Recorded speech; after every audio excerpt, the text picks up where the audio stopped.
नमस्कार दर्शकांनो, ठरलं तर मग या मालिकेच्या आजच्या भागामध्ये काय घडलं हे आपण पाहूयात. सायली रविराजला खूप समजावते, स्वतःच्या हाताने जेवूसुद्धा घालते आणि त्यांना वचन मागते की तुम्ही या सगळ्याचा त्रास करून घेणार नाही. तसं रविराज तिला वचनसुद्धा देतो. आता इकडे अर्जुन आणि सायली झालेल्या प्रकाराबद्दल खूप विचार करत असतात. या सगळ्या गोष्टीचा रविराज काका आणि प्रतिमा त्यांना किती त्रास झाला असेल असं त्यांचं चर्चा चालू असते.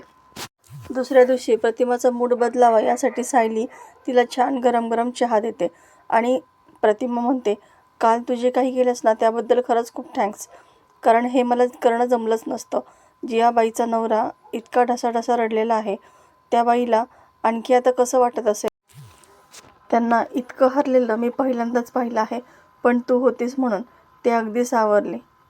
आता इकडे महिपत नागराजला डिवचतो. काय रे नाग्या, तुला साधी तुझी बायको सांभाळता नाही आली, जिला तू आयुष्यभर मूर्ख बावळट म्हणत आला. त्याच बायकोने तुझा व्हिडिओ काढून सगळ्यांसमोर दाखवला आणि तुला पत्तासुद्धा लागला नाही.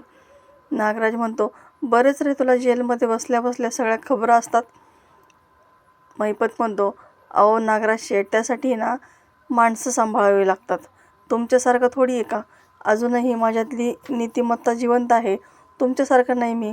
स्वतःच्या सख्ख्या भावाच्या जीवावर उठलो तेव्हा नागराज प्रचंड चिडतो आणि महिपतला म्हणतो, ए महिपत, मी जेलमध्ये बंद आहे म्हणून काय झालं, अजूनही मी तोंड उघडू शकतो. सांगू का तुझी पोरगी साक्षी कुठं राहते, तिचा फ्लॅट नंबर वगैरे तो सगळं महिपतला बोलून दाखवतो. महिपतला तो म्हणतो, काय करू, सांगू का, कोणाला सांगू, सुभेदारला सांगू का त्या किल्लेदारला सांगू, त्यापेक्षा एक काम करतो ना, इन्स्पेक्टर सावंतलाच सांगून देतो. आता मात्र साक्षीचं नाव घेतल्यानंतर महिपत चित्र बोलतीच बंद होते.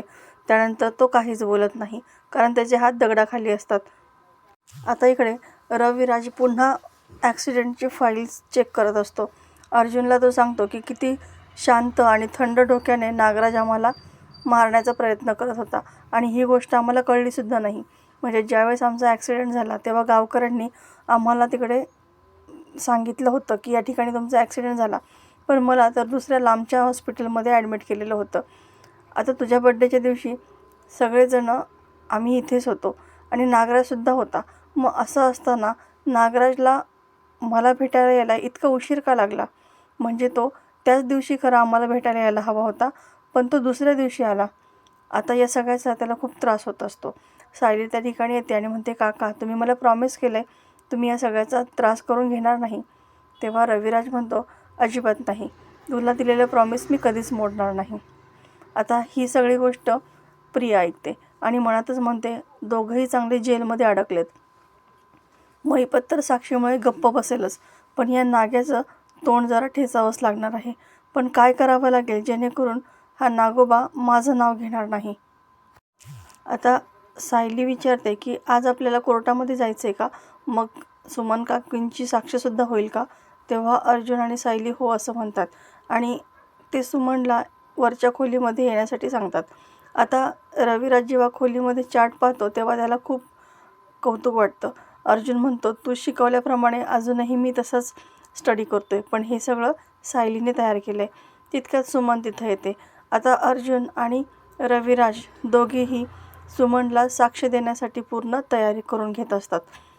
समोरचा वकील तिला कोणकोणता प्रश्न विचारू शकतो असे संभाव्य प्रश्न ते दोघे मिळून तिला विचारू लागतात आणि त्याप्रमाणे सुमनला कशी उत्तरं द्यायला हवेत हे सुद्धा ते सांगत असतात. सुमन त्याप्रमाणे प्रत्येक गोष्ट खरी खरी सांगत असते. आता अर्जुन सुमनकडे तिने दिलेला कबुली जबाब एकदा वाचायला सांगतो आणि हे असं आणि असंच सांगायचं, यातील कुठली गोष्ट खालीवर करायची नाही असंही सांगतो. आता या सगळ्याचं सुमनला दडपण येतं, पण त्यावेळेस सायली तर असतेच तिचं मनोबल वाढवायसाठी. तर प्रेक्षकांनो, येणाऱ्या भागामध्ये आपल्याला पाहायला मिळणार आहे की अर्जुन आणि चैतन्याच्या लक्षात येतं की एक व्यक्ती महिपतला वकील म्हणून भेटायला आली होती. मग ती व्यक्ती कोण असेल हा प्रश्न एक नवीन उभा राहतो. आता अर्जुन महिपतला विचारतो की सुपारी कोणी दिली होती.